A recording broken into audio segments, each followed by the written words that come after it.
দুর্গাপুর পৌরসভার 2টি ওয়ার্ডকে মাদকমুক্তকরণ ঘোষণা। আল আমিন হাওলাদার নেত্রকোনা জেলা থেকে পাঠানো ভিডিও চিত্রে থাকছে বিস্তারিত। নেত্রকোনার দুর্গাপুর পৌরসভার 1 ও 2 নং ওয়ার্ডকে মাদকমুক্তকরণ এলাকা হিসেবে ঘোষণা ও সচেতনতামূলক আলোচনা সভা অনুষ্ঠিত হয়েছে। রবিবার 12 অক্টোবর বিকেলে ওয়ার্ড বিএনপির উদ্যোগে স্থানীয় মার্কার্স মাদ্রাসা মাঠে এ সভা অনুষ্ঠিত হয়।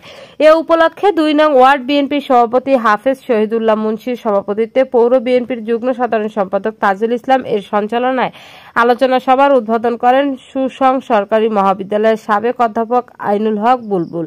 এই সময় বক্তব্য রাখেন দুর্গাপুর থানার ভারপ্রাপ্ত কর্মকর্তা ওসি মোহাম্মদ মাহমুদুল হাসান, পৌর বিএনপির সভাপতি আতাউর রহমান ফরিদ, সাধারণ সম্পাদক হারেজ গনি, পৌর যুবদলের সদস্য সচিব সম্রাট গনি, মার্কার্স মসজিদের খাতিব হাফেজ আহমেদ হোসেন প্রমুখ। বক্তারা বলেন, মাদক এখন সমাজের জন্য এক ভয়াবহ অভিশাপ।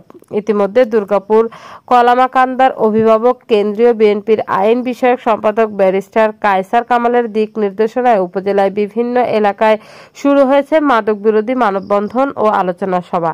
এরই অংশ হিসেবে দুর্গাপুর পৌরসভাকেও মাদকমুক্ত করতে আমাদের এই অভিযান। তরুণ প্রজন্ম এই মাদকের কারণে ধ্বংসের পথে যাচ্ছে।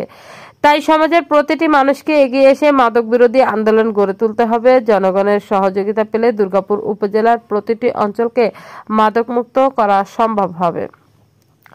ওসি মোহাম্মদ মাহমুদুল হাসান বলেন, আমরা 2টি ওয়ার্ডের 22 জন মাদকসেবীদের একটি তালিকা পেয়েছি। খোঁজ নিয়ে আইনগত পদক্ষেপ গ্রহণ করব। তারা যদি ভালো হয়ে যায় তাহলে সুযোগ দেওয়া হবে, কিন্তু যদি মাদক থেকে সরে না আসে তাহলে তাদের স্থান হবে জেলখানায়। কোনো মাদকসেবী বা ব্যবসায়ীর দুর্গাপুরে ঠাঁই হবে না, এই প্রতিশ্রুতি দিচ্ছি। আজ থেকেই পৌরসভার 1 নং ও 2 নং ওয়ার্ড মাদকমুক্ত হবে। মাদক বিরোধী অভিযানে সহায়তা করতে সকলের সহযোগিতা চেয়েছেন তিনি।